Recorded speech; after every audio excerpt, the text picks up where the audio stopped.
जब पहले कुछ नहीं होता था, आज बहुत कुछ हो रहा है।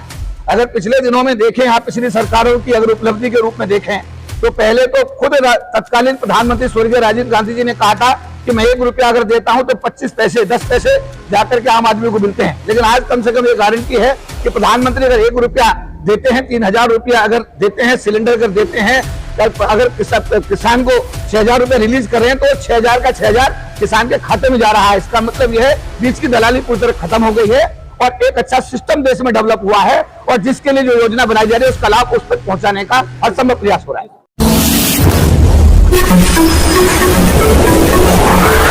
ये बड़ा सराहनीय प्रयास है और इस एनजीओ का जो मुख्य उद्देश्य है, माननीय कौशिक जी के नेतृत्व में माननीय प्रधानमंत्री द्वारा जो जनहित में जो भी योजनाएं 10 साल के कार्यकाल में जारी की गई हैं उन सबको जन जन तक पहुंचाने का, उनकी जानकारी देकर के भारत के हर व्यक्ति को लाभान्वित करने का उद्देश्य है और ये एक पावन कार्य है। इसमें हम सब उनके साथ हैं।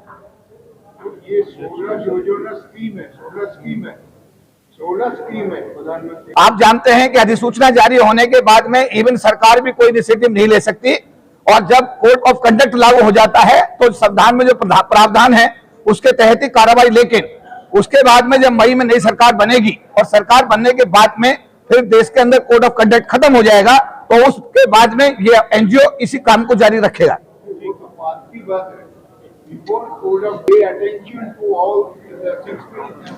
Definitely before code of conduct जो भी योजना है उनको जन जन तक पहुंचाने का ये एनजीओ पूरी जिम्मेदारी के साथ कार्य करेगा। देखिए, हमारे प्रदेश अध्यक्ष, उनके साथ जिला अध्यक्ष, जो हमारा संगठन का सिस्टम है वो पूरी तरीके से डाउन तक है।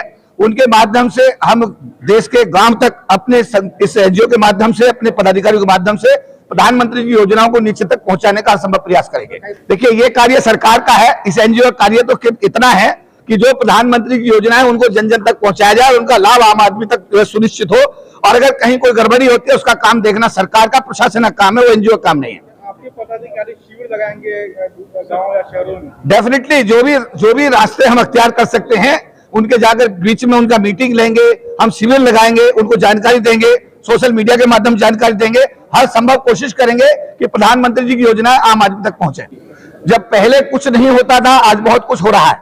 अगर पिछले दिनों में देखें, आप पिछली सरकारों की अगर उपलब्धि के रूप में देखें तो पहले तो खुद तत्कालीन प्रधानमंत्री स्वर्गीय राजीव गांधी जी ने कहा था कि मैं 1 रुपया अगर देता हूं तो 25 पैसे 10 पैसे जाकर के आम आदमी को मिलते हैं। लेकिन आज कम से कम ये गारंटी है कि प्रधानमंत्री अगर 1 रुपया देते हैं, 3000 रुपया अगर देते हैं, सिलेंडर अगर देते हैं, अगर किसान को 6000 रुपया रिलीज कर रहे हैं तो 6000 का 6000 किसान के खाते में जा रहा है। इसका मतलब यह है बीच की दलाली पूरी तरह खत्म हो गई है और एक अच्छा सिस्टम देश में डेवलप हुआ है और जिसके लिए जो योजना बनाई जा रही है उसका लाभ उस तक पहुंचाने का हर संभव प्रयास हो रहा है। देखिए, हमारा राष्ट्र जो है अभी विकासशील राष्ट्र है।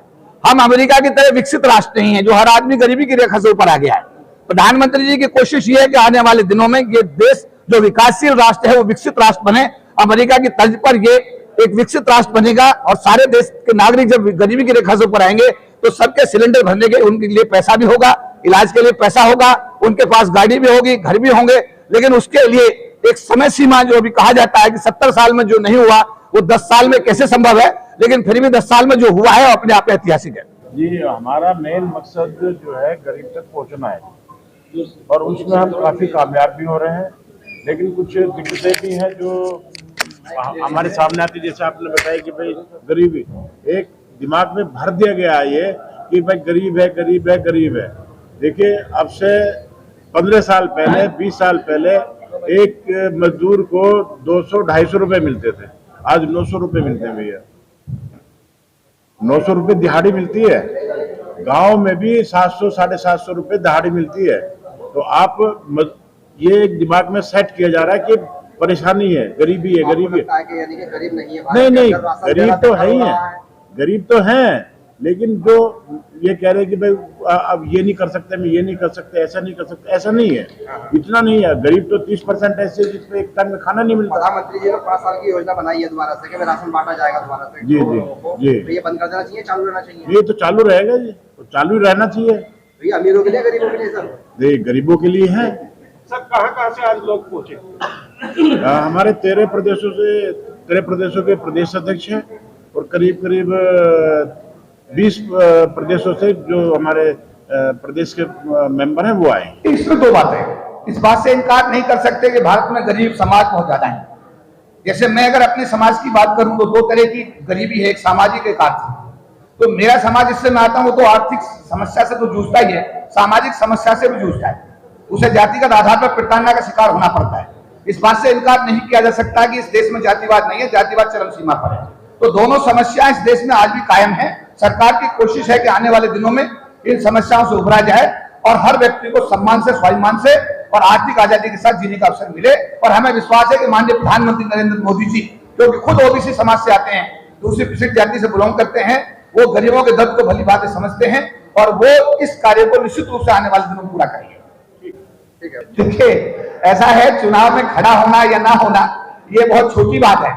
और मेरा चुनाव में खड़े होने की जहां तक बात है, मैं बिना चुनाव में खड़े हुए समाज के 40 लाख परिवारों को जो SC ST के आते हैं उनका रिप्रेजेंटेशन पिछले 40 साल से कर रहा हूं और दिन रात अपने समाज के प्रति समर्पित भाव से काम करता हूं। मैं एक बहुत जिम्मेदार व्यक्ति के रूप में भारत में जाना जाता हूं और लोकसभा का एक सांसद बनकर तो मैं एक परिधि में बन जाऊंगा, लेकिन आज पूरे भारतवर्ष में इवन मुझे विदेशों में जाकर के अपनी बात को कहने का मौका मिलता है। मैं 2 बार तो संयुक्त राष्ट्र संघ को संबोधित कर चुका हूं, एक बार ब्रिटिश पार्लियामेंट को और एक बार कनाडा पार्लियामेंट को। तो मेरा जो कार्य क्षेत्र है वो विश्व भर का है। अगर मैं लोकसभा का सांसद बनता तो अच्छी बात थी, अगर नहीं भी बनता हूं तो मेरा कार्य क्षेत्र बड़ा है और मुझे इस कार्य करने में बड़ा आनंद है। मेरी पार्टी को 2 सीटें मिली हैं जिस पार्टी से मैं आता हूं, एक बिजनौर और एक बागपत। दोनों ही सामान्य सीटें हैं क्योंकि एक भी SC सीट हमारे खाते में नहीं आई है, क्योंकि मैं उसमें इसलिए कैंडिडेट होता क्योंकि अगर कोई SC सीट आती तो शायद हो सकता है कि मेरे कैंडिडेट से विचार होता। लेकिन 2 ही सीट गठबंधन में आई है, एक हमारी बागपत और एक आई है क्या नाम बिजनौर, और दोनों ही सामान्य सीटें, इसलिए मैं इस बार लोकसभा चुनाव नहीं लड़ रहा।